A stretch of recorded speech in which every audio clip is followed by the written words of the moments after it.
اپنی تقریروں میں کہا کرتا ہوں، یا آپ سے پہلے بھی کیا، اگرچہ میری تقریروں کو ڈائیورٹ کیا جاتا ہے، آج بھی بہت لوگ ہوں گے، بلکہ آج مدن پورہ کا یہ پہلا جمعہ ہے، مجھے اندازہ ہے پورا ہندوستان نہیں باہر بھی سب کی نظریں اس بار ہیں کہ آنے کے بعد یہ کیا بولتا ہے، آنے کے بعد یہ کیا بولتا ہے۔ سب اسی انتظار میں ہیں، میں سب کو ایک ہی میسج دوں گا، آنے کے بعد وہی بولے گا جو پہلے بولتا تھا۔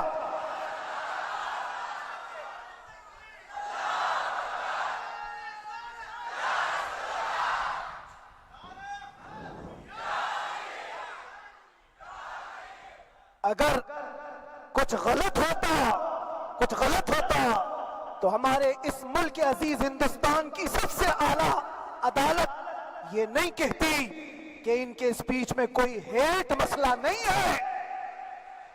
وہ ہمیں اندازہ ہے میرے عزیزوں، ہاں جہاں غلطی ہوگی ہم بھرے اعلان کے ساتھ کہیں گے کہ ہم سے یہ غلطی ہو گئی، ہم سے یہ خطا ہو گئی، زبان پھسل گئی، لیکن جو چیز نہیں ہے تو اگر تم زبردستی اس کو کہو گے تو یہ ہم نہیں مانتے۔ ہاں بس اتنی دعا میرے حق میں کریں کہ جتنی بھی زندگی باقی ہے اللہ تبارک و تعالی حضور پاک کی محبت اور ان کی عظمت کی حفاظت کے لیے جیتے مرنے کی توفیق عطا فرمائے۔ ہمارا کام صرف اتنا رہ گیا، جو میسج دینا تھا وہ ہم نے دے دیا۔ اب جو حالات آ رہے ہیں میرے عزیزوں، آپ سب کے لیے بھی میں یہ گزارش کروں گا، دین کی طرف آ جاؤ، سچائی کی طرف آ جاؤ، ورنہ گاجر مولی کی طرح کٹ جاؤ گے، ختم ہو جاؤ گے۔ دین کی طرف آؤ، سچائی کی طرف آؤ، اور اسلام نے کہیں پر بھی تمہیں کسی طرح کے آتنک اور دہشت کی تعلیم نہیں دی ہے، کہیں پر کسی ٹیررسٹ کی کوئی بھی تعلقات کی۔ کہیں مجھے کوئی بات بتا دو، اگر کوئی مسلمان اس طرح کی حرکتیں کر جاتا ہے جس کو یہ لوگ بدنام کرتے ہیں تو ہم سمجھتے ہیں اس کا اسلام سے تعلق نہیں ہوگا۔ اسلام سے تعلق ہوتا تو اس کے اندر صدیق اکبر اور فاروق اعظم کی ادائیں ہوتی۔ آج آپ کو وہ معاشرہ زندہ کرنے کی ضرورت ہے۔ میں نوجوانوں سے کہوں گا، بہت دن گزار لیے ٹک ٹاک پر مجرے، اور تمہارے اس انٹرنیٹ کی دنیا پر جس طرح تم نے آوارگی کر لی ہے، اب وقت کم بچا ہے، آ جاؤ میرے نبی پاک کی گنبد کی چھاؤں میں۔ عزت وہیں پر ہے، انہی کے قدموں میں عزت ہے، اور یہاں پر بھی ہے اور آخرت میں بھی ہے، آخرت میں بھی ہے۔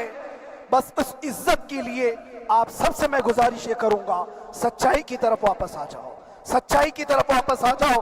جو تمہاری نمازیں باقی ہیں اس کو پوری کر لو، اس سے پہلے کہ دنیا تم پر نماز پڑھ دے، اس سے پہلے کہ تمہارے جنازے کی نماز پڑھی جائے اپنی نمازیں کمپلیٹ کر لو۔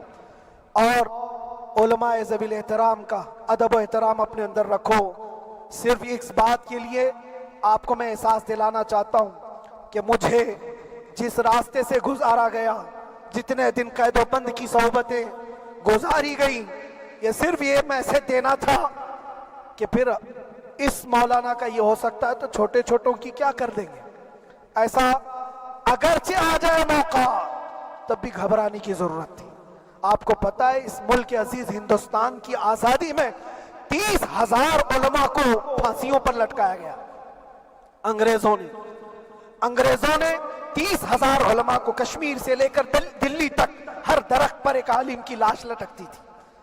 انہوں نے قربانیاں دی ہیں، قربانیاں بزرگان دین کے علماء ذوی الاحترام کی ہوئی ہیں۔